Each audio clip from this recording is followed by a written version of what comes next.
Dun-dun-dun-dun-dun, Show's World. Welcome to Show's World, gamers. Josh here, and as this week draws to a close, I wanted to take a moment to look at this week's new game releases, gaming announcements, and a few news stories. If this is your first time on the channel, do me a favor and hit that subscribe button to join in on the fun. Alright gamers, as always, we will start off with this week's new game releases. Now, the Mega Man Battle Network Legacy Collection released this week, bringing 10 classic games from the spin-off Mega Man series. In this collection of games, the familiar side-scrolling action is replaced by a more turn-based, strategy-based gameplay style. Now, this game is available on the Nintendo Switch, the PlayStation 4, as well as the PC via Steam. Now, King of the Arcade released this week and is an absolute love letter to classic arcade gaming. With over 40 playable games, you play as Mac McCormack, former arcade world champion, and have to save Castle Arcade from a takeover by ruthless landlord Jimmy Joysticks. This indie game is out now at a budget price under $10 for the Xbox One and Xbox Series systems, and I'm looking forward to playing this game. This game actually looks like a lot of fun.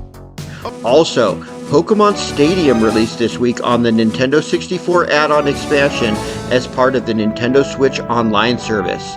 The big question that arises with this release is whether this means we will be seeing some of the mainline Pokemon games coming to the Game Boy Nintendo Switch Online service, as one of the main features in Pokemon Stadium is being able to transfer Pokemon from the Game Boy games to Pokemon Stadium. We'll have to wait and see if we do get some of those mainline Pokemon games so that we'll be able to do that in the future. Ghostwire Tokyo released last year on the PlayStation 5, and we now finally got a release for the Xbox systems, as the game did release this week on the Xbox Series systems, as well as getting a release directly to Game Pass. Also, it did recently release on PlayStation Plus also. Now, the game is a supernatural action-adventure game that takes place in a really unique-looking version of Tokyo. And this game has some absolute stunning-looking visuals, and it's a lot of fun. Next up, let's take a look at some gaming announcements. Now, Far World Pioneers received an announcement trailer this week with a release date of May 30th on the PlayStation 4, PlayStation 5, Nintendo Switch, PC, and Xbox systems, including a Day 1 Game Pass release. The game is an open-world, side-scroller, action-adventure space game that it's looking really promising. We also got a release date announcement trailer for Warhammer 40,000 Bolt Gun. It is a retro-style first-person shooter. It looks like it's going to be fast action, packed, fun, and it's scheduled for a release date of May 23rd for the Nintendo Switch, the PlayStation 4, the PlayStation 5, the Xbox One, Xbox Series systems, as well as on the PC. Now, Super Bomberman R2 received an official release date reveal trailer this week.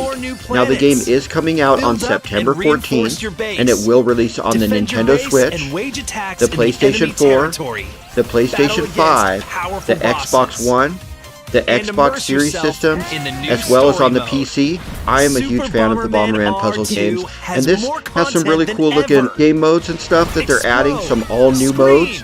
So definitely look out for Bomberman if you're a fan of the old school Bomberman games. It's going to be a lot of fun.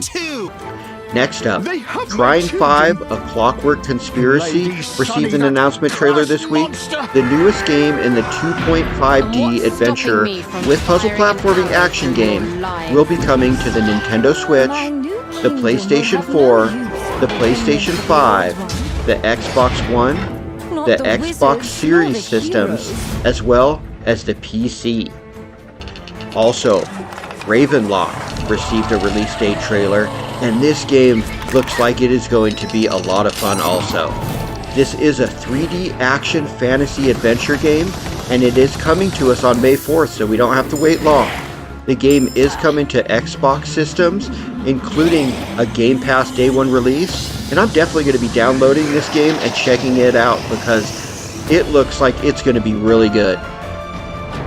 Alright gamers, let's finish up with a few news stories from this week in gaming. Now, EA Sports did unveil a logo and name for what will become the replacement for their long-running FIFA series, as they were unable to reach an agreement to keep the FIFA name. The new name for the franchise will be EA Sports FC. Now, while critic scores for the Super Mario Bros. Movie were not the greatest, the general public absolutely loved the movie, with user scores in the high 90s. Now, the movie did take the top box office spot and ended up with the biggest opening ever for an animated film, passing Frozen 2, and this movie is just huge. It's breaking box office records and it's doing fantastic. We saw the movie, we love the movie, we're actually going to go see the movie again today. Now, the Strong Museum in Rochester, New York announced they are creating the world's largest playable Donkey Kong arcade cabinet, standing nearly 20 feet tall. Nintendo of America has provided input on the project, and the project will be a prominent feature of the new museum expansion opening on June 30th.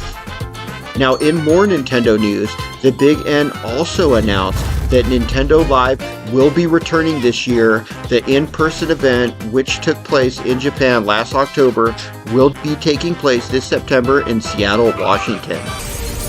Now, Sony had a State of Play this week where we got a ton of new gameplay footage of Final Fantasy XVI, really breaking down what to expect from the new combat system, as the classic turn-based system has been completely abandoned for a much faster, full-on action-style RPG gameplay.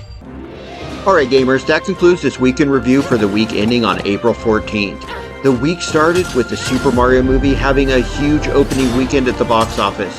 Then, a leaked video containing what appears to be an upcoming sequel to one of my personal favorite Dreamcast games began to circulate.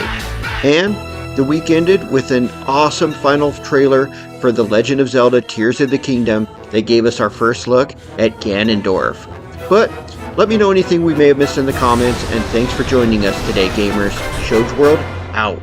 Please, lend him your power.